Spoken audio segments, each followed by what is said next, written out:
ಅನುದಿನ ಅನುಕ್ಷಣ ಮನೆಯಲ್ಲೂ ಕಲಿಯೋಣ, ಕಲಿಕೆಯ ಹೊಸ ಹಾದಿಯಲಿ ಜೊತೆಗೂಡಿ ಹೆಜ್ಜೆಯ ಹಾಕೋಣ, ಸಂತಸದಿ ಕಲಿಯೋಣ ನಮ್ಮ ಹೆಮ್ಮೆಯ ಈ ಕ್ಲಾಸಿನಲ್ಲಿ.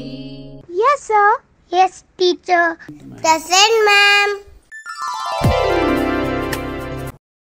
ಪುಟಾಣಿ ಮಕ್ಕಳ, ನಿಮ್ಮೆಲ್ಲರಿಗೂ ಕೂಡ ಮತ್ತೊಮ್ಮೆ ಈ ಕ್ಲಾಸ್ ಕಲಿಕಾ ಕಾರ್ಯಕ್ರಮಕ್ಕೆ ಸ್ವಾಗತವನ್ನು ಬಯಸ್ತಾ, ಕನ್ನಡ ಪದ್ಯ ಭಾಗದ ಮಂಗಳ ಗ್ರಹದಲ್ಲಿ ಪುಟ್ಟಿಯ 2ನೇ ಭಾಗವನ್ನು ಇವತ್ತಿನ ದಿನ ನಾವು ತಿಳಿಯೋಣ, ಜೊತೆಗೆ ಹಾಡೋಣ, ಹಾಡುತ್ತಾ ಅರ್ಥವನ್ನು ತಿಳಿಯೋಣ. ಸರಿ ಮಕ್ಕಳ, ಇಲ್ಲಿ ಒಂದು ಚಿತ್ರ ನಿಮಗೆ ಕಾಣಿಸ್ತಾ ಇದೆ. ಕಾಣಿಸ್ತಿದೆಯಾ ಮಕ್ಕಳ? ಏನು ಚಿತ್ರ ಅದು? ನೋಡಿ, ಇಲ್ಲಿ ಒಬ್ಬ ಮನುಷ್ಯ ಇದ್ದಾನೆ.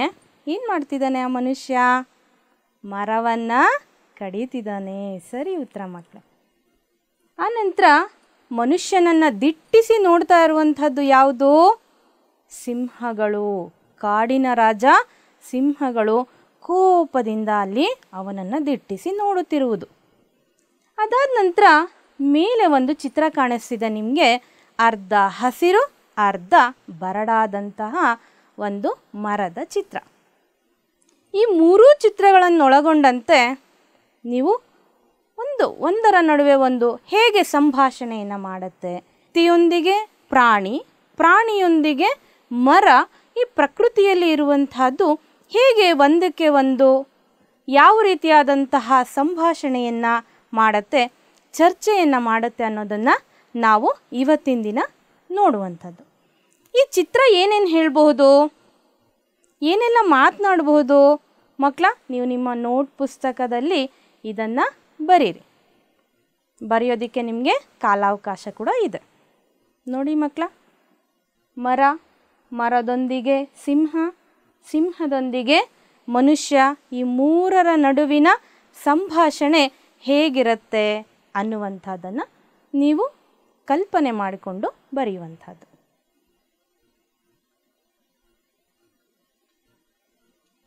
ಇಲ್ಲಿ ಮರ ಹೇಳ್ತಿದೆ, ಈ ಮನುಷ್ಯನಿಂದ ನಾನು ನಾಶವಾದೆ. ನೋಡಿ ಎಷ್ಟು ಕೋಪ ಇರಬೇಕು ಅಲ್ವಾ ಆ ಮನುಷ್ಯನ ಮೇಲೆ, ಆ ಮರಕ್ಕೆ. ಈ ಮನುಷ್ಯನಿಂದ ನಾನು ನಾಶ ಆದೆ ಅಂತ ಹೇಳ್ತಿದೆ. ಅದಕ್ಕೆ ಸಿಂಹ ಹೇಳ್ತಿದೆ, ಹೌದೌದು, ನಮಗೂ ಜೀವಿಸಲು ಸ್ಥಳವಿಲ್ಲವಾಗಿದೆ ಈ ಸ್ವಾರ್ಥಿ ಮನುಷ್ಯನಿಂದ ಅಂತ ಸಿಂಹವು ಕೂಡ ತನ್ನ ಅಳಲನ್ನು ಹೇಳ್ಕೊತಾ ಇದೆ. ಎಲ್ಲ ಪ್ರಾಣಿಗಳಿಗಿಂತ ಬುದ್ಧಿವಂತ ಜೀವಿ ಈ ಮನುಷ್ಯ. ಸುಮ್ಮನಿರ್ತಾನ ಇವನು? ಏನು ಹೇಳ್ತಿದ್ದಾನೆ ನೋಡಿ, ನಿಮ್ಮೆಲ್ಲರಿಗಿಂತ ಬುದ್ಧಿವಂತ ನಾನು. ಕಾಡನ್ನು ಕಡಿದು ಅದರಿಂದಲೇ ಹಣ ಸಂಪಾದಿಸಬಲ್ಲೆ. ರಸ್ತೆ ನಿರ್ಮಾಣ, ಬಹುಮಹಡಿ ಕಟ್ಟಡ, ಕಾರ್ಖಾನೆ ಎಲ್ಲವೂ ನಿರ್ಮಾಣ ಮಾಡಬಲ್ಲೆ. ನೋಡಿ ಎಷ್ಟು ಅಹಂಕಾರದಿಂದ ಮನುಷ್ಯ ಈ ಮಾತನ್ನು ಹೇಳ್ತಿದ್ದಾನೆ. ಮತ್ತೆ ಮರ ಹೇಳ್ತಿದೆ, ನೀನು ಸ್ವಾರ್ಥಿ, ನನ್ನನ್ನು ಕಡಿದ್ರೆ ನಿನಗೆ ಗಾಳಿ ಮಳೆ ಕೊರತೆ ಆಗುತ್ತಲ್ವಾ ಅಂತ ಹೇಳ್ತಿದೆ. ಅದಕ್ಕೆ ಸಿಂಹ ಹೇಳ್ತಿದೆ, ಮನುಷ್ಯ ಬಹಳ ಸ್ವಾರ್ಥಿ, ನಮ್ಮ ಸಂತತಿ ನಶಿಸಲು ಇವನೇ ಕಾರಣ, ನೀನೇ ಕಾರಣ ನಾವು ನಶಿಸೋಗೋದಿಕ್ಕೆ ಅಂತ ಸಿಂಹವು ಕೂಡ ಮನುಷ್ಯನ ಮೇಲೆ ದೂರನ್ನು ಕೊಡ್ತಿದೆ. ಮನುಷ್ಯ ಹೇಳ್ತಿದ್ದಾನೆ, ಕೃತಕತೆಯೇ ನನಗೆ ಸಂತೋಷ ನೀಡುತ್ತೆ, ನಿಮ್ಮಿಂದ ಅಲ್ಲ. ನಿಮ್ಮನ್ನೆಲ್ಲವನ್ನು ನಾಶ ಮಾಡಿ ನಾನು ಹೀಗೆ ಕೃತಕತೆಯಿಂದ ಸಂತೋಷವಾಗಿರ್ತೇನೆ ಅಂತ ಹೇಳ್ತಿದ್ದಾನೆ. ಮಕ್ಕಳ, ಸಂಭಾಷಣೆ ಅಂದಾಗ ತಮ್ಮ ತಮ್ಮ ಆಲೋಚನೆಗಳನ್ನು ಒಬ್ಬರೊಬ್ಬರು ವ್ಯಕ್ತಪಡಿಸುವಂಥ ಒಂದು ಕಲೆಯನ್ನು ನಾವು ಸಂಭಾಷಣೆ ಅಂತ ಹೇಳ್ತೀವಿ. ಇಲ್ಲಿ ಕಳೆದ ತರಗತಿಯಲ್ಲಿ ನಾವೇನು ಮಾಡಿದ್ವಿ? ಮೊದಲನೆಯ 6 ಪ್ಯಾರಾಗಳನ್ನು ನಾವು ಅರ್ಥಸಹಿತ ತಿಳ್ಕೊಂಡಿದ್ವಿ ಮಕ್ಕಳ. ಏನೇನು ತಿಳ್ಕೊಂಡ್ವಿ? ಒಂದು ಸಾರಿ ಅದನ್ನು ಪುನರ್ಮನನ ಮಾಡ್ಕೊಳ್ಳೋಣ. ಮೊದಲಿಗೆ ನಾವು ಕವಿಕೃತಿ ಪರಿಚಯವನ್ನು ತಿಳ್ಕೊಂಡಿದ್ವಿ, ಹೌದಲ್ವಾ? ಯಾರು ಕವಿ? ನೆನಪಾಗ್ತಿದೆ ಅಲ್ವಾ? ಹೌದು ಮಕ್ಕಳ. ಪುಟ್ಟಿಗೆ ರೆಕ್ಕೆ ಬಂದು ಚಂದ್ರನ ಅಂಗಳಕ್ಕೆ ಭೇಟಿ ನೀಡದ್ದು. ಹೇಗೆ ಭೇಟಿ ನೀಡ್ತಾಳೆ? ಹೇಗೆ ಹೋಗ್ತಾಳೆ? ತಿಳ್ಕೊಂಡಿದ್ದೀರಿ ಅಲ್ವಾ? ಯೋಗಿ ಎನ್ನುವ ಹೆಬ್ಬಂಡೆ ಜೊತೆ ಸಂಭಾಷಣೆ, ಚರ್ಚೆ. ಮಂಗಳನ ಅಂಗಳಕ್ಕೆ ಹೋದಂತಹ ಪುಟ್ಟಿ ಏನು ಮಾಡ್ತಾಳೆ, ಅಲ್ಲಿ ಯೋಗಿ ಎನ್ನುವಂತಹ ಹೆಬ್ಬಂಡೆಯನ್ನು ಮಾತನಾಡಿಸ್ತಾಳೆ. ಯಾಕೆ ಇಲ್ಲಿಗೆ ಬಂದೆ ಅಂತ ಕೇಳ್ತಾಳೆ. ಆ ದುರಂತ ಕಥೆಯನ್ನು ಹೇಳಲಿಕ್ಕೆ ಹೆಬ್ಬಂಡೆ ಕೂಡ, ಯೋಗಿ ಎನ್ನುವಂತಹ ಹೆಬ್ಬಂಡೆ ಏನು ಮಾಡುತ್ತೆ, ಚರ್ಚೆ ಮಾಡಲಿಕ್ಕೆ ಪ್ರಾರಂಭ ಮಾಡುತ್ತೆ. ಯಾರ ಜೊತೆ? ನಮ್ಮ ಪುಟ್ಟಿ ಜೊತೆ. ಹಾಗಾದರೆ ಏನೆಲ್ಲ ಹೇಳ್ತು ನೋಡ್ತಾ ಹೋಗೋಣ. ಅದಕ್ಕೂ ಮುನ್ನ ಕಳೆದ ತರಗತಿಯಲ್ಲಿ ನೀವು ಏನೆಲ್ಲ ನೆನಪಿಟ್ಕೊಂಡಿದ್ದೀರಾ ಅಂತ ಒಂದು ಸಾರಿ ನಾವು ನೆನಪಿಸಿಕೊಂಡು ಮತ್ತೆ ಮುಂದಿನ ತರಗತಿಗೆ ಹೆಜ್ಜೆ ಇಡೋಣ. ಮಕ್ಕಳ, ಮಂಗಳ ಗ್ರಹದಲ್ಲಿ ಪುಟ್ಟಿ ಪದ್ಯವನ್ನು ಬರೆದ ಕವಿ ಯಾರೋ? ಹೌದು, ಸರಿ ಉತ್ತರ ಹೇಳಿದ್ರಿ. ಯಾರವರು? CM ಗೋವಿಂದ ರೆಡ್ಡಿ. ಇವರು ಮಂಗಳ ಗ್ರಹದಲ್ಲಿ ಪುಟ್ಟಿ ಅನ್ನುವಂಥ ಪದ್ಯವನ್ನು ಬರೆದಂಥವ್ರು. ಮುಂದಿನ ಪ್ರಶ್ನೆ ನಿಮ್ಮ ಮುಂದೆ. ಒಂದಿನ ಇದ್ದಕ್ಕಿದ್ದಂತೆ ಪುಟ್ಟಿಗೆ ಡ್ಯಾಶ್ ಬಂದಿತ್ತು. ಏನು ಬಂದಿತ್ತು ಪುಟ್ಟಿಗೆ? ಹೌದು, ಸರಿ ಉತ್ತರ ಹೇಳ್ತಿದ್ದೀರಾ. ಏನು ಬಂತಂತೆ? ರೆಕ್ಕೆ. ಚಂದ್ರನ ಬಿಟ್ಟು ಮೇಲೆ ಹಾರಿದ ಪುಟ್ಟಿ ಡ್ಯಾಶ್ ಅಂಗಳಕ್ಕೆ ಸೇರಿದಳು. ಎಲ್ಲಿಗೆ ಸೇರ್ತಾಳೆ ಪುಟ್ಟಿ? ನೆನಪಾಯಿತು ಅಲ್ವಾ? ಪದಬಂಧದಲ್ಲೂ ಕೂಡ ನಾವು ನೆನಪಿಸ್ಕೊಂಡ್ವಿ. ಎಲ್ಲಿಗೆ ಹೋಗ್ತಾಳೆ ಪುಟ್ಟಿ? ಮಂಗಳನ ಅಂಗಳಕ್ಕೆ ಹೋಗ್ತಾಳೆ. ಚಂದ್ರನ ಬಿಟ್ಟು ಮೇಲೆ ಹಾರಿದ ಪುಟ್ಟಿ ಮಂಗಳನ ಅಂಗಳಕ್ಕೆ ಸೇರಿದಳು. ಮಂಗಳನಲ್ಲಿ ಡ್ಯಾಶ್ ಹೆಸರಿನ ಹೆಬ್ಬಂಡೆಯನ್ನು ಪುಟ್ಟಿ ಕಂಡಳು. ಮಂಗಳ ಗ್ರಹದಲ್ಲಿ ಒಂದು ಹೆಬ್ಬಂಡೆಯನ್ನು ಕಾಣ್ತಾಳೆ. ಯಾವುದದು? ಹೌದು, ಯಾವುದದು? ನೆನಪಾಯಿತು ಅಲ್ವಾ? ಅದೇ ಯೋಗಿ ಹೆಸರಿನ ಹೆಬ್ಬಂಡೆ. ತುಂಬ ಚೆನ್ನಾಗಿ ಉತ್ತರಗಳನ್ನು ನೀಡ್ತಿದ್ದೀರಾ, ಹಾಗೆ ಬರೀತಿದ್ದೀರಾ ಪುಟಾಣಿಗಳು. ಈ ಪದ್ಯವನ್ನು ಡ್ಯಾಶ್ ಕೃತಿಯಿಂದ ಆರಿಸಲಾಗಿದೆ. ಅದಕ್ಕೆ ಉತ್ತರ? ಹೌದು, ನೀವು ಹೇಳ್ತಿರೋದು ಸರಿಯಾಗಿದೆ. ಅದೇನೇನೆ ಮಕ್ಕಳ ಮಂದಾರ. ಈ ಪದ್ಯವನ್ನು ಮಕ್ಕಳ ಮಂದಾರ ಎನ್ನುವ ಕೃತಿಯಿಂದ ಆರಿಸಿಕೊಳ್ಳಲಾಗಿದೆ ಅಥವಾ ಆರಿಸಲಾಗಿದೆ. ಸರಿ ಮಕ್ಕಳ, 6 ಪ್ಯಾರಾಗಳಲ್ಲಿ ಮೊದಲನೆಯ ಪ್ಯಾರಾವನ್ನು ಇಲ್ಲಿ ನಿಮಗೆ ಪೂರ್ಣಗೊಳಿಸುವುದಕ್ಕೆ ನೀಡಿರುವಂಥದ್ದು. ಈ ಪದ್ಯ ಭಾಗವನ್ನು ಪೂರ್ಣಗೊಳಿಸಿ. ನೋಡಿ, ಆಗಸದಲ್ಲಿ ಮುಂದಕ್ಕೆ ನೀವೇ ಹೇಳಬೇಕು. ಹೌದು, ಸರಿಯಾಗಿ ಹೇಳ್ತಿದ್ದೀರಾ. ಇನ್ನೊಮ್ಮೆ ಪ್ರಯತ್ನ ಮಾಡಿ, ಸ್ವಲ್ಪ ಜೋರಾಗಿ ಹೇಳಿ. ಸರಿಯಾಗಿ ಹೇಳ್ತಿದ್ದೀರಾ. ರೆಕ್ಕೆಗಳಿಲ್ಲದೆ, ಹೌದು ಹೌದು ಸರಿಯಾಗಿ ಹೇಳ್ತಿದ್ದೀರಾ. ಇದು ಕಷ್ಟ. ಏನು ಹೇಳಿದ್ರಿ? ಒಂದು ಸಾರಿ ಇಲ್ಲಿ ನೋಡಿಬಿಡೋಣ. ನೋಡಿ, ಆಗಸದಲ್ಲಿ ಹಾರುವುದೆಂದರೆ ಪುಟಾಣಿ ಪುಟ್ಟಿಗೆ ಬಲು ಇಷ್ಟ. ರೆಕ್ಕೆಗಳಿಲ್ಲದೆ ಹಾರಲು ಹೋದರೆ ಆಗದೆ ತೊಂದರೆ ಇದು ಕಷ್ಟ. ಆಗದೆ ತೊಂದರೆ ಇದು ಕಷ್ಟ. ಸರಿ ಮಕ್ಕಳ, ತುಂಬ ಚೆನ್ನಾಗಿ ಉತ್ತರಗಳನ್ನು ನೆನಪಿಸ್ಕೊಂಡಿದ್ದೀರಾ, ಉತ್ತರಗಳನ್ನು ನೀಡ್ತಾ ಇದ್ದೀರಾ. ಸರಿ, ಹಾಗಾದರೆ ಇವತ್ತಿನ ದಿನ ನಾವು ಈ ತರಗತಿಯಲ್ಲಿ ನಾವು ಮುಂದಿನ ಪ್ಯಾರಾಗಳಲ್ಲಿ ಯಾವ ರೀತಿ ಯೋಗಿ ತನ್ನ ದುರಂತ ಕಥೆಯನ್ನು ಹೇಳುತ್ತೆ ಅನ್ನೋದನ್ನು ನೋಡ್ತಾ ಹೋಗೋಣ. ಎಂದಿನಂತೆ ಎಲ್ಲರೂ ನೋಟ್ ಪುಸ್ತಕವನ್ನು ತೆಗೆದಿಟ್ಕೊಳ್ಳಿ, ಒಂದು ಲೇಖನಿಯನ್ನು ಕೂಡ ನಿಮ್ಮ ಜೊತೆ ಇಟ್ಕೊಳ್ಳಿ. ಇನ್ನೇಕೆ ತಡ, ನಾವು ಈಗಲೇ ಶುರು ಮಾಡಿಬಿಡೋಣ. ನಿಮಗೆ ಪುಟದ ಸಂಖ್ಯೆ ನೆನಪಿದೆ? 74. ಬಂಡೆಯು ಕಣ್ಣೀರನ್ನು ಸುರಿಸುತ್ತಾ ಹೇಳಿತು ಪುಟ್ಟಿಗೆ ನೋವಿನಲಿ, ಪುಟ್ಟಿಯೇ ನಮ್ಮಿ ಮಂಗಳ ಗ್ರಹದ ದುರಂತ ಕಥೆಯನ್ನು ಕೇಳಿ ತಿಳಿ. ಈಗ ಯೋಗಿಯ ಮುಂದೆ ನಿಂತಿದೆ, ಆ ಹೆಬ್ಬಂಡೆಯ ಮುಂದೆ ನಿಂತಹ ಪುಟ್ಟಿಗೆ ಕಣ್ಣೀರನ್ನು ಸುರಿಸುತ್ತಾ ಯೋಗಿ ಅನ್ನುವಂತಹ ಹೆಬ್ಬಂಡೆ ಹೇಳ್ತಿದೆ, ಅಳ್ತಾ ಅಳ್ತಾ, ಪುಟ್ಟಿಯೇ ನಮ್ಮಿ ಮಂಗಳ ಗ್ರಹದ ದುರಂತ ಕಥೆಯನ್ನು ಕೇಳಿ ತಿಳಿ. ದುರಂತ ಅಂತಂದರೆ ನೋವಿನದ ಒಂದು ಸಂಗತಿಯನ್ನು ಹೇಳ್ತೀನಿ, ಇದನ್ನು ತಿಳ್ಕೋ ಮಗಳೇ ಅಂತ ಹೇಳ್ತಿದೆ. ಬಂಡೆಯು ಕಣ್ಣೀರನ್ನು ಸುರಿಸುತ್ತ ಹೇಳಿತೆ ಪುಟ್ಟಿಗೆ ನೋವಿನಲಿ, ಪುಟ್ಟಿಯೇ ನಮ್ಮಿ ಮಂಗಳ ಗ್ರಹದ ದುರಂತ ಕಥೆಯನ್ನು ಕೇಳಿ ತಿಳಿ, ದುರಂತ ಕಥೆಯನ್ನು ಕೇಳಿ ತಿಳಿ. ಹಿಂದೊಂದು ಕಾಲದಿ ಈ ಗ್ರಹದಲ್ಲಿ ಇತ್ತು ಜೀವ ಜಲ ಹಸಿರು ಮರ, ಆಗಿನ ಜನತೆಯು ನಾಡನ್ನು ಕಟ್ಟಲು ಮರಗಳ ಕಡಿಯೇ ಬಂತು ಬರ, ಮರಗಳ ಕಡಿಯೇ ಬಂತು ಬರ. ಹಿಂದೊಂದು ಕಾಲದಿ ಈ ಗ್ರಹದಲ್ಲಿ ಇತ್ತು ಜೀವ ಜಲ ಹಸಿರು ಮರ. ಆಗಿನ ಜನತೆಯು ನಾಡನ್ನು ಕಟ್ಟಲು ಮರಗಳ ಕಡಿಯೇ ಬಂತು ಬರ, ಮರಗಳ ಕಡಿಯೇ ಬಂತು ಬರ. ಏನಂತ ಹೇಳ್ತಿದೆ ಆ ಪುಟ್ಟಿಗೆ ಹೆಬ್ಬಂಡೆಯು? ಹಿಂದೊಂದು ಕಾಲದಲ್ಲಿ ನಮ್ಮ ಗ್ರಹದಲ್ಲೂ ಕೂಡ ನೋಡು ಎಷ್ಟು ಚೆನ್ನಾಗಿರುವಂತಹ ಜಲ ಇತ್ತು, ನೀರಿತ್ತು. ಯಾಕೆಂತಂದರೆ ಜೀವಜಲ ಅಂತ ಕರಿತೀವಿ. ಯಾಕೆ ಜೀವಜಲ ಅಂತ ಕರಿತೀವಿ? ಯಾರಿಗೇ ಆಗಲಿ ಏನೇ ತೊಂದರೆ ಆಗಲಿ ಅಥವಾ ಗಿಡಗಳು ಬೆಳೀಬೇಕು ಅಂದಾಗ ಮನುಷ್ಯನಿಗೆ ಏನೇ ಆರೋಗ್ಯದಲ್ಲಿ ಏರುಪೇರಾದ ತಕ್ಷಣ ನೀರನ್ನು ಕುಡಿಸ್ತೀವಿ. ಯಾಕೆ ಅಂತಂದರೆ ಅದು ಜೀವ ರಕ್ಷಕ ಜಲ ಅಂತ ಹೇಳಿಬಿಟ್ಟು ನಾವು ಕರಿತೀವಿ. ಗಿಡಗಳು ಬೆಳಿಬೇಕಂದ್ರೂ ಕೂಡ ಅಷ್ಟೇ, ನೀವು ಒಂದು ಪುಟ್ಟ ಸಸಿಯನ್ನು ಇಟ್ಟು ಅದಕ್ಕೆ ನೀರು ಹಾಕದಿರ ಒಂದು ಗಿಡವನ್ನು ಬೆಳೆಸಿ, ನೀರು ಹಾಕ್ತಾ ಒಂದು ಗಿಡವನ್ನು ಬೆಳೆಸಿ, ನೀರು ಹಾಕಿದಂತಹ ಗಿಡ ಬೇಗ ನಿಮಗೆ ಅಭಿವೃದ್ಧಿಗೇನೂ ಬರುತ್ತೆ, ಹಾಗೇನೇ ಫಲವನ್ನು ಕೂಡ ನೀಡುತ್ತೆ. ಹೇಳ್ತಿದೆ ಹೆಬ್ಬಂಡೆ, ಹಿಂದಿನ ಕಾಲದಲ್ಲಿ ನಮ್ಮ ಗ್ರಹದಲ್ಲೂ ಕೂಡ ಹೇಗಿತ್ತು? ಜೀವಜಲ ನೀರಿತ್ತು, ಹಸಿರು ಮರಗಳೂ ಇತ್ತು, ಹಾಗೇನೇ ಪ್ರಾಣಿಗಳು ಇತ್ತು, ಪಕ್ಷಿಗಳು ಇತ್ತು. ನೋಡಲಿಕ್ಕೆ ಸುಂದರವಾದಂತಹ ಗ್ರಹ ನನ್ನ ಗ್ರಹ ಆಗಿತ್ತು ಅಂತ ಮಂಗಳ ಗ್ರಹದ ಯೋಗಿ ಅನ್ನುವಂತಹ ಹೆಬ್ಬಂಡೆ ಪುಟ್ಟಿಯ ಜೊತೆ ಹೇಳ್ತಿದೆ. ಆಗಿನ ಜನತೆ ನಾಡನ್ನು ಕಟ್ಟಲು, ನಾಡು ಕಟ್ಟಬೇಕು ಅಂತಂದಾಗ ಏನಾಗುತ್ತೆ? ಕಾಡನ್ನು ಮನುಷ್ಯ ಕಡಿತಾನೆ.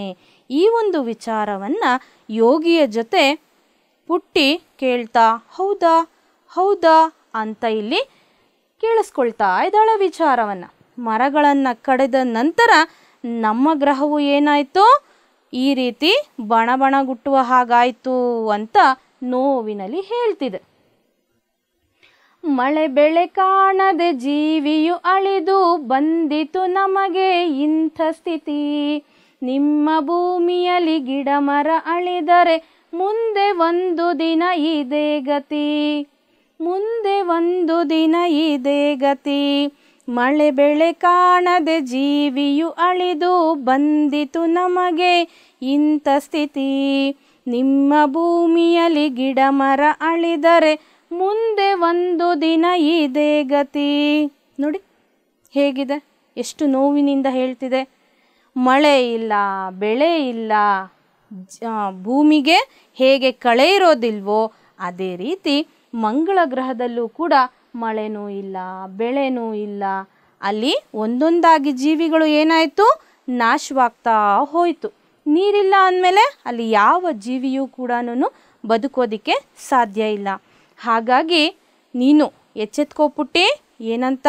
ನಿಮ್ಮ ಭೂಮಿಯಲ್ಲಿ ಏನಾದರೂ ಗಿಡ ಮರ ಅಳೀತು ಅಂತಂದರೆ, ನಾಶವಾಯಿತು ಅಂತಂದರೆ, ಮುಂದೆ ಒಂದು ದಿನ ಮಂಗಳ ಗ್ರಹ ಹೇಗೆ ಖಾಲಿ ಖಾಲಿಯಾಗಿ ಬಯಲಾಗ್ಬಿಟ್ಟಿದೆಯೋ ಹಾಗೆ ನಿಮ್ಮ ಭೂಮಿಯೂ ಆಗಿಬಿಡುತ್ತೆ ಅಂತ ಹೇಳಿಬಿಟ್ಟು ಆ ಹೆಬ್ಬಂಡೆಯು ತನ್ನ ನೋವನ್ನು ಪುಟ್ಟಿಯ ಜೊತೆ ಹಂಚ್ಕೊಳ್ತಾ ಆ ವಿಚಾರವನ್ನು, ಅಂದರೆ ಮಳೆ ಬೆಳೆ ಕಳೆ ಆ ಮೂರೂ ಕೂಡ ಇರಬೇಕು ಅಂತಂದರೆ ನಮಗೆ ಪ್ರಮುಖವಾಗಿ ನೀರಿರಬೇಕು. ನೀರಿದ್ದಾಗ ಮಾತ್ರ ಭೂಮಿ ತಂಪಾಗಿರುತ್ತೆ. ಭೂಮಿ ಹೇಗೆ ತಂಪಾಗಿದ್ದರೆ ಜೀವ ಜಲಗಳು ಮತ್ತು ಪ್ರಾಣಿ ಪಕ್ಷಿಗಳು ಇರ್ತವೋ ಹಾಗೇನೇ ಎಲ್ಲವೂ ಕೂಡ ಸುಂದರವಾಗಿ ಕಾಣಲಿಕ್ಕೆ ಸಾಧ್ಯ. ನಮ್ಮ ಮಂಗಳ ಗ್ರಹದಲ್ಲಿ ಮೊದಲಿದ್ದ ಪರಿಸ್ಥಿತಿಗೂ ಈಗಿರುವ ಪರಿಸ್ಥಿತಿಗೂ ಇದೇ ಕಾರಣ ಅಂತ ಹೇಳ್ತಾ ತನ್ನ ನೋವನ್ನು ಅದು ಹಂಚ್ಕೊಳ್ತಾ ಇದೆ. ಬಣ್ಣ ಬಣ್ಣಗುಟ್ಟುವ ಬಯಲನ್ನು ಕಂಡು ಢವ ಢವಗುಟ್ಟಿತು ಎಳೆ ಹೃದಯ. ಹಸಿರನ್ನು ಅಳಿಸದೆ ಗಿಡ ಮರ ಬೆಳೆಸಿ ಉಳಿಸುವೆವೆಂದಳು ಈ ಧರೆಯ, ಉಳಿಸುವೆವೆಂದಳು ಈ ಧರೆಯ. ಇಷ್ಟೆಲ್ಲ ಯೋಗಿ ತನ್ನೊಂದಿಗೆ ಮಾತನಾಡುವಂಥ ಸಂದರ್ಭದಲ್ಲಿ ನೋವಿನಿಂದ ಮಳೆ ಬೆಳೆ ಇದ್ರೇನೆ ಜೀವ ಜಲ ಇದ್ರೇನೆ ಜೀವಿಗಳು ಇವೆಲ್ಲವನ್ನು ಹೇಳ್ತಾ ಇರಬೇಕಾದ್ರೆ ಈ ಎಲ್ಲ ವಿಚಾರವನ್ನು ತಿಳ್ಕೊಂಡಂತಹ ಪುಟ್ಟಿಯ ಒಂದು ಎದೆ ಬಡಿತ ಏನಾಯಿತು? ಜಾಸ್ತಿ ಆಯಿತು, ಡವಡವಗುಟ್ಟಿತು. ಏನಪ್ಪ ಹೀಗಾಗುತ್ತಾ? ಆ ಬಣಬಣಗುಟ್ಟುವಂತಹ ಬಯಲನ್ನು ನೋಡ್ತಾ ಮಂಗಳನಲ್ಲಿ ಪುಟ್ಟಿಯ ಹೃದಯ ಹೇಗಾಯಿತು? ಮೊದಲೇ ಅದು ಎಳೆ ಹೃದಯ ಅಂದರೆ ಚಿಕ್ಕ ಮಕ್ಕಳ ಹೃದಯ ಅಲ್ವಾ, ಹಾಗಾಗಿ ಆ ಪುಟ್ಟಿಗೆ ಏನಾಯಿತು, ಏನಪ್ಪ ಹೀಗಾಗುತ್ತಾ ಅಂತ ತನ್ನ ಎದೆಯ ಬಡಿತ ಜಾಸ್ತಿ ಆಯಿತು. ಹಸಿರನ್ನು ಅಳಿಸದೆ ಗಿಡ ಮರ ಬೆಳೆಸಿ ಉಳಿಸುವೆವೆಂದಳು ಈ ಧರೆಯ. ನೋಡಿ ಎಂತಹ ಒಳ್ಳೆಯ ಹುಡುಗಿ ನಮ್ಮ ಪುಟ್ಟಿ. ಹೇಳ್ತಿದ್ದಾಳೆ ಆ ಯೋಗಿಗೆ, ಹಸಿರನ್ನು ನಾವು ಅಳಿಸುವುದಿಲ್ಲ ಅಂದರೆ ನಾವು ಕಾಡನ್ನು ನಾಶ ಮಾಡೋದಿಲ್ಲ, ಗಿಡ ಮರವನ್ನು ಬೆಳೆಸ್ತಾ ಅದನ್ನು ಹಾಗೇ ಉಳಿಸ್ತೀವಿ ಅಂತ ಹೇಳ್ತಾ ನಮ್ಮ ಭೂಮಿಯಲ್ಲಿ ನಾವು ಆ ಹಸಿರನ್ನು ಉಳಿಸಿ ಗಿಡ ಮರ ಬೆಳೆಸಿ ಹಾಗೆ ಜೀವ ಜಲ ಮತ್ತು ಜೀವಿಗಳು ಎಲ್ಲವೂ ಕೂಡ ಸಂತೋಷವಾಗಿ ಇರುವ ಹಾಗೆ ನೋಡ್ಕೋತೀವಿ ಅಂತ ಆ ಯೋಗಿಗೆ ನಮ್ಮ ಪುಟಾಣಿ ಪುಟ್ಟಿ ಹೇಳ್ತಾಳೆ. ಭೂಮಿಗೆ ಬಂದು ಜನತೆಯ ಕಂಡು ಹಸಿರನ್ನು ಉಳಿಸಲು ಬೇಡಿದಳು, ತಾನು ಕೂಡ ಎಳೆ ಸಸಿಗಳ ನೆಟ್ಟು ಬೆಳೆಸುತ್ತ ಕುಣಿದಾಡಿದಳು.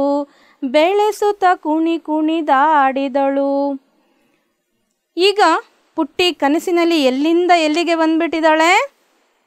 ಹೌದು, ಎಲ್ಲಿಂದ ಬಂದ್ಬಿಟ್ಟಿದ್ದಾಳೆ? ಆ ಮಂಗಳನ ಅಂಗಳದಲ್ಲಿ ಯೋಗಿಗೆ ಒಂದು ಮಾತನ್ನು ಕೊಟ್ಟು, ನಾನು ಕೂಡ ನನ್ನ ಭೂಮಿಯಲ್ಲಿ ಗಿಡ ಮರಗಳನ್ನು ಬೆಳೆಸ್ತೀನಿ, ಈ ತಕ್ಷಣವೇ ನಾನು ಬೆಳೆಸುವಂತಹ ಕೆಲಸವನ್ನು ಮಾಡ್ತೀನಿ, ನಾನು ಮಾಡ್ತೇನೆ, ನನ್ನ ಸುತ್ತಮುತ್ತಲಿರುವವ್ರಿಗೂ ಮಾಡೋದಕ್ಕೆ ಹೇಳ್ತೀನಿ ಅಂತ ಹೇಳ್ತಾ ಆಕೆ ಭೂಮಿಗೆ ಬಂದು ನೋಡಿ ಪುಟಾಣಿ ಪುಟ್ಟಿ ಏನು ಮಾಡ್ತಿದ್ದಾಳೆ, ಒಂದು ಎಳೆ ಸಸಿಯನ್ನು ಕೊಟ್ಟು ಅದನ್ನು ನೆಡುವಂತಹ ಕಾಯಕವನ್ನು ಮಾಡ್ತಿದ್ದಾಳೆ.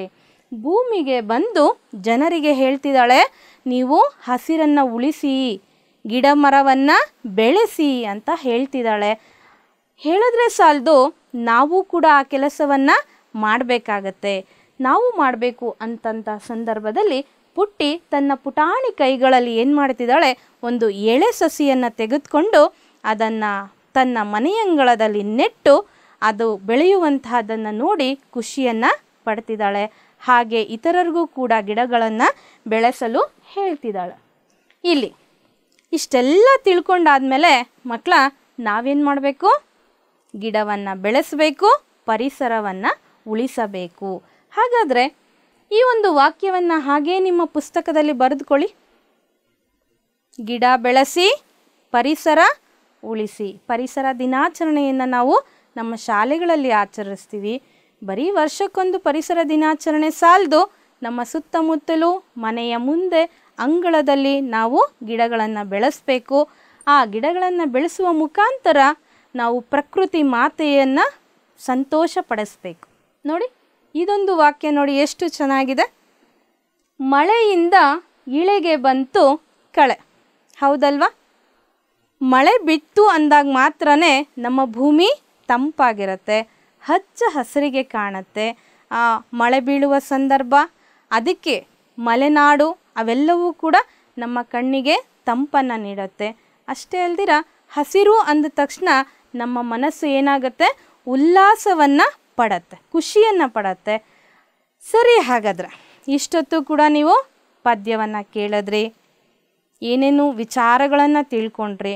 ಹಾಗಾದರೆ ಎಷ್ಟರ ಮಟ್ಟಿಗೆ ನಿಮಗೆ ಪದ್ಯ ಅರ್ಥ ಆಗಿದೆ ಅಂತ ಹೇಳಿಬಿಟ್ಟು ಈಗ ತಿಳ್ಕೊಳ್ಳೋಣ. ಮಂಗಳ ಗ್ರಹದಲ್ಲಿ ಬರ ಏಕೆ ಬಂದಿತು? ಯಾಕೆ ಬಂದಿತು ಬರ? ಸರಿ ಉತ್ತರ, ಕರೆಕ್ಟಾಗಿ ಹೇಳಿದ್ರಿ, ಸರಿಯಾಗಿ ಉತ್ತರವನ್ನು ಹೇಳಿದ್ರಿ.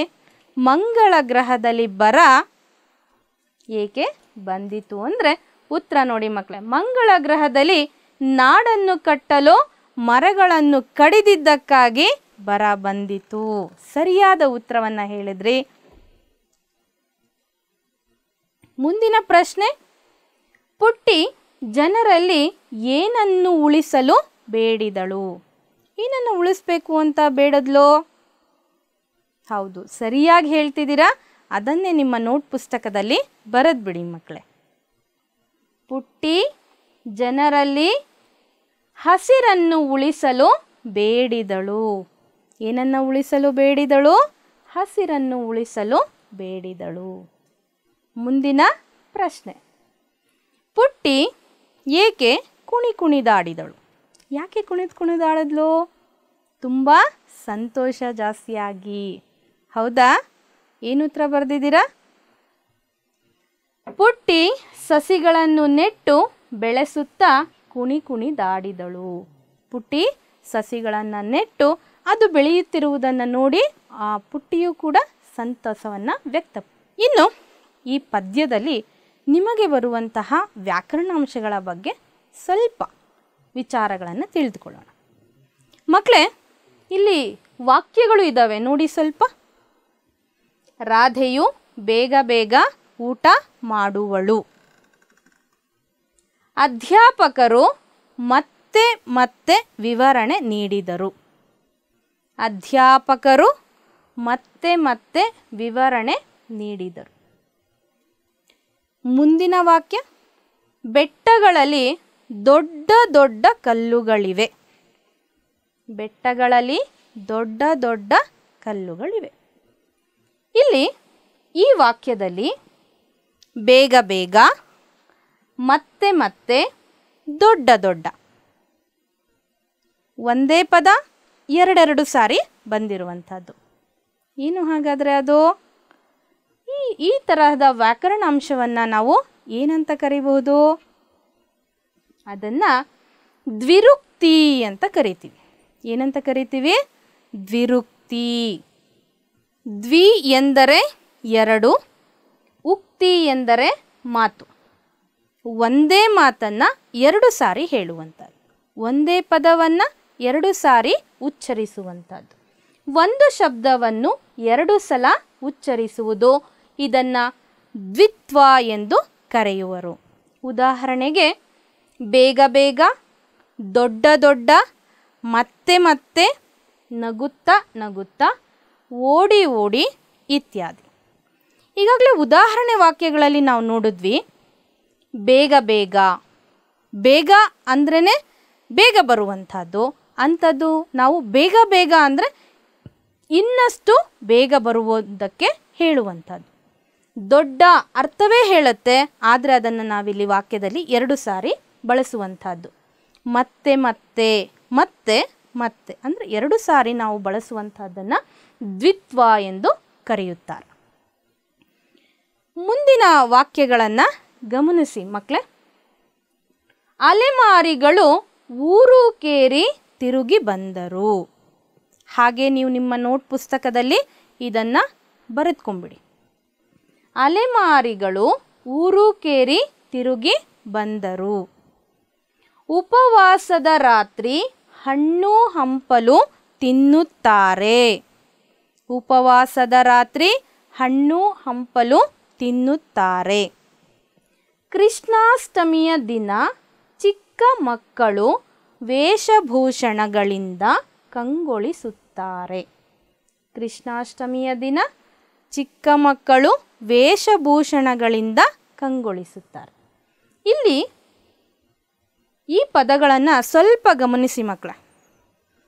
ಊರು ಕೇರಿ, ಹಣ್ಣು ಹಂಪಲು, ವೇಷಭೂಷಣ. ಇಲ್ಲಿ ಮೊದಲನೆಯ ಪದಕ್ಕೆ ಅರ್ಥವಿರುತ್ತದೆ, ಎರಡನೆಯ ಪದಕ್ಕೆ ಅರ್ಥವಿರುವುದಿಲ್ಲ ಕೆಲವೊಮ್ಮೆ. ಹಾಗಾಗಿ ಅವುಗಳನ್ನು ನಾವು ಒಟ್ಟೊಟ್ಟಿಗೆ ಬಳಸುವಂಥದ್ದು. ಉದಾಹರಣೆಗೆ ಯಾರಾದರೂ ನಿಮ್ಮನ್ನು ಕೇಳ್ತಾರೆ, ಏನಂತ? ಕಾಫಿ ಗಿಫಿ ಆಯಿತಾ ಅಲ್ವಾ? ನೆನಪಾಯ್ತು ಅಲ್ವಾ ಮಕ್ಕಳೇ? ಇದನ್ನು ಏನಂತಾರೆ ಹಾಗಾದರೆ? ಇದನ್ನು ಜೋಡು ನುಡಿ ಅಂತ ಕರೀತಾರೆ. ಏನಂತ ಕರೀತಾರೆ? ಹೌದು, ನೀವು ಹೇಳಿದ್ದು ಸರಿಯಾಗಿದೆ. ಜೋಡು ನುಡಿ ಅಂತಂದರೆ ಮಾತುಗಳನ್ನು, ವಿಷಯಗಳನ್ನು ಮೆರುಗುಗೊಳಿಸಲು ಬಳಸುವುದೇ ಜೋಡು ನುಡಿಗಳು. ಮಾತುಗಳನ್ನು, ವಿಷಯಗಳನ್ನು ಮೆರುಗುಗೊಳಿಸಲು ಬಳಸುವುದೇ ಜೋಡು ನುಡಿಗಳು. ಉದಾಹರಣೆಗೆ ನೋಡಿ, ಕೇಳಿರ್ತೀರ ಈ ಪದಗಳನ್ನು. ಊಟೋಪಚಾರ, ಅತಿಥಿಗಳು ಬಂದಾಗ ಊಟೋಪಚಾರ ಮಾಡಬೇಕು. ಹೌದಲ್ವ ಮಕ್ಕಳೇ? ನೋವು ನಲಿವು, ನೋವು ನಲಿವು ಇದನ್ನು ಸಾಮಾನ್ಯವಾಗಿ ನಾವು ಬಳಸ್ತಿರ್ತೀವಿ. ಸೊಪ್ಪು ಸದೆ, ಸೊಪ್ಪು ಅನ್ನೋದಕ್ಕೆ ಅರ್ಥವನ್ನು ಕೊಡ್ತೇವೆ, ಆದರೆ ಸದೆಗೆ ಇಲ್ಲ. ಆದರೆ ಒಟ್ಟಿಗೆ ನಾವು ಅದನ್ನು ಬಳಸ್ತೀವಿ, ಸೊಪ್ಪು ಸದೆ. ಸಾಲ ಸೋಲ ಮಾಡಿದನಾ ಅಂತ ಕೇಳ್ತಿರ್ತಾರೆ, ಹೌದಲ್ವಾ? ಸಾಲಾಗೆ ಅರ್ಥ ಉಂಟು, ಸೋಲಾಗೆ ಅರ್ಥವಿರುವುದಿಲ್ಲ. ಆದರೂ ಅದನ್ನು ಜೋಡು ಪದವಾಗಿ ನಾವು ಬಳಸ್ತೀವಿ. ನೋಡಿ, ಹುಳ ಹುಪ್ಪಡಿ. ಅಯ್ಯೋ, ಅಲ್ಲಿದ್ದಂತಹ ಧಾನ್ಯವನ್ನು ಹುಳ ಹುಪ್ಪಡಿಗಳು ತಿಂದ್ಬಿಟ್ಟು. ಹುಳಕ್ಕೆ ಅರ್ಥವಿರುತ್ತದೆ, ಹುಪ್ಪಡಿಗೆ ಅರ್ಥವಿರುವುದಿಲ್ಲ. ಆದರೂ ಅದನ್ನು ಜೋಡಿಯಾಗಿ ನಾವಿಲ್ಲಿ ಬಳಸುವಂಥದ್ದು. ಇದನ್ನು ಜೋಡು ನುಡಿ ಅಂತ ಕರಿತೀವಿ ಮಕ್ಕಳೇ. ಇಲ್ಲಿ ಈ ವಾಕ್ಯಗಳನ್ನು ಸ್ವಲ್ಪ ಗಮನಿಸಿ ಹಾಗೆ ಬರೆದುಕೊಳ್ತಾ ಹೋಗಿ ನಿಮ್ಮ ಪುಸ್ತಕದಲ್ಲಿ. ಮಳೆಯ ಹನಿಗಳು ಪಟಪಟನೆ ಬಿದ್ದವು. ಮಳೆಯ ಹನಿಗಳು ಪಟಪಟನೆ ಬಿದ್ದವು. ನೀರು ಜುಳು ಜುಳು ಎಂದು ಹರಿಯಿತು. ನೀರು ಜುಳು ಜುಳು ಎಂದು ಹರಿಯಿತು. ಕಾಡ್ಗಿಚ್ಚಿನಿಂದ ಕಾಡೆಲ್ಲ ಧಗಧಗ ಉರಿಯಿತು. ಕಾಡ್ಗಿಚ್ಚಿನಿಂದ ಕಾಡೆಲ್ಲ ಧಗಧಗ ಉರಿಯಿತು. ಇಲ್ಲಿ ಪಟಪಟನೆ, ಜುಳು ಜುಳು, ಧಗಧಗ ಏನನ್ನು ಸೂಚಿಸುತ್ತೆ ಈ ಪದಗಳು? ಮಳೆ ಹೇಗೆ ಬೀಳ್ತಿದೆ? ಪಟಪಟ ಬೀಳ್ತಿದೆ. ನೀರು ಹೇಗೆ ಹರಿತಿದೆ? ಜುಳು ಜುಳು ಹರಿತಿದೆ. ಬೆಂಕಿ ಹೇಗೆ ಉರಿತಿದೆ? ಧಗಧಗ ಉರಿತಿದೆ ಅಂತ ಸಾಮಾನ್ಯವಾಗಿ ನಾವು ಬಳಸುವಂಥದ್ದು. ಆದರೆ ಇದಕ್ಕೆ ಏನಂತಾರೆ? ಇದನ್ನು ಅನುಕರಣಾವ್ಯಯ ಅಂತ ಹೇಳ್ತೀವಿ. ಅನುಕರಣೆ ಮಾಡುವಂಥದ್ದು. ಸಾಮಾನ್ಯವಾಗಿ ಧ್ವನಿ ವಿಶೇಷಣಗಳನ್ನು ಕೇಳಿದಂತೆ ಪುನಃ ಅನುಕರಣೆ ಮಾಡುವಾಗ ಇವುಗಳನ್ನು ಬಳಸುತ್ತೇವೆ. ಸಾಮಾನ್ಯವಾಗಿ ಧ್ವನಿ ವಿಶೇಷಣಗಳನ್ನು ಕೇಳಿದಂತೆ ಪುನಃ ಅನುಕರಣೆ ಮಾಡುವಾಗ ಇವುಗಳನ್ನು ಬಳಸುತ್ತೇವೆ. ಉದಾಹರಣೆಗೆ ನಾವು ನೋಡಿದ್ವಿ ದಬ ದಬ. ಮಕ್ಕಳು ಓಡಿ ಬರ್ತಿರ್ತಾರೆ, ದಬ ದಬ ಬರಬೇಡಿ ಅಂತ ಹೇಳ್ತಾರೆ. ಪಟ ಪಟ, ಹೇಗೆ ಬರ್ತಿದೆ ಮಳೆಯ ಹನಿಗಳು? ಪಟ ಪಟ ಉದುರುತ್ತಿವೆ. ಧಗಧಗ, ಎಲ್ಲಿ ಬಳಸ್ತೀವಿ ಇದನ್ನು? ಹೊತ್ತಿಕೊಂಡು ಉರಿಯುವಂತಹ ಬೆಂಕಿಗೆ ನಾವು ಧಗಧಗ ಎಂದು ಹೇಳುತ್ತೀವಿ. ರೊಯ್ಯನೆ, ಸುಯ್ಯನೆ, ಗಾಳಿ ಹೇಗೆ ಬೀಸುತ್ತೆ? ಸುಯ್ಯನೆ ಬೀಸಿತು ಎಂದು ಹೇಳ್ತೀವಿ. ಗುಡುಗುಡು, ಈ ರೀತಿ ಶಬ್ದಗಳನ್ನು, ಧ್ವನಿಗಳನ್ನು, ಅವುಗಳ ವಿಶೇಷಣಗಳನ್ನು ಹೇಳುವಂಥ ಸಂದರ್ಭದಲ್ಲಿ ನಾವು ಈ ಪದಗಳನ್ನು ವಾಕ್ಯಗಳಲ್ಲಿ ಬಳಸ್ತೀವಿ. ಇವುಗಳನ್ನ ಏನಂತ ಕರಿತೀವಿ? ಹೌದು, ಏನಂತ ಕರಿತೀವಿ? ಅನುಕರಣಾವ್ಯಯ ಅಂತ ಕರಿತೀವಿ. ಇಷ್ಟೊತ್ತು ಪದ್ಯವನ್ನು ಕೇಳಿದ್ರಿ, ಅದರ ಅರ್ಥ ತಿಳ್ಕೊಂಡ್ರಿ, ವ್ಯಾಕರಣ ಅಂಶಗಳನ್ನು ಕೂಡ ತಿಳಿದುಕೊಂಡ್ರಿ. ಈಗ ನಿಮಗೆ ಗೃಹ ಕಾರ್ಯ ನೀಡುವ ಸಮಯ. ಹಾಗಾದರೆ ಪುಸ್ತಕದಲ್ಲಿ ಈ ಪ್ರಶ್ನೆಗಳನ್ನು ಬರೆದುಕೊಂಬಿಡಿ. CM ಗೋವಿಂದ ರೆಡ್ಡಿಯವರ ಸ್ಥಳ, ಕಾಲ, ಕೃತಿಗಳ ವಿವರ ತಿಳಿಸಿ. ಎರಡನೆಯ ಪ್ರಶ್ನೆ, ಬೇಗ ಬೇಗ, ಹಣ್ಣು ಹಂಪಲು, ಜುಳು ಜುಳು ಈ ಪದಗಳಿಗೆ ಸ್ವಂತ ವಾಕ್ಯ ರಚಿಸಿ. ಮೂರನೆಯ ಪ್ರಶ್ನೆ, ಪುಟ್ಟಿ ಮತ್ತು ಯೋಗಿ ಹೆಬ್ಬಂಡೆಯ ನಡುವೆ ನಡೆದ ಸಂಭಾಷಣೆಯನ್ನು ನಿಮ್ಮದೇ ಆದಂಥ ಮಾತುಗಳಲ್ಲಿ ಬರೆಯುವಂಥದ್ದು. ಯೋಗಿಯ ಜೊತೆ ನೀವೇ ಮಾತಾಡ್ತಿದ್ದೀರಾ ಅಂತ ಭಾವಿಸ್ತಾ, ನೀವೇ ಮಂಗಳ ಗ್ರಹಕ್ಕೆ ಹೋಗಿದ್ದೀರಾ ಅಂತ ಭಾವಿಸ್ತಾ, ನೀವು ಮತ್ತು ಯೋಗಿಯ ನಡುವೆ ಏನೆಲ್ಲ ಸಂಭಾಷಣೆ ನಡೀತು ಅಂತ ಕಲ್ಪಿಸಿಕೊಂಡು 1-5 ವಾಕ್ಯಗಳನ್ನು ಬರೆದು ನಿಮ್ಮ ಶಿಕ್ಷಕರಿಗೆ ನೀಡಿ. ಧನ್ಯವಾದಗಳು ಮಕ್ಕಳ. ನನ್ನ ಹೆಸರು ಕೆ ಜಯಭಾರತಿ, ಸಹ ಶಿಕ್ಷಕರು, ಸರ್ಕಾರಿ ಹಿರಿಯ ಪ್ರಾಥಮಿಕ ಶಾಲೆ, ಗಂಗ್ರೆ ಕಾಲುವೆ, ಚಿಕ್ಕಬಳ್ಳಾಪುರ ತಾಲೂಕು ಮತ್ತು ಜಿಲ್ಲೆ.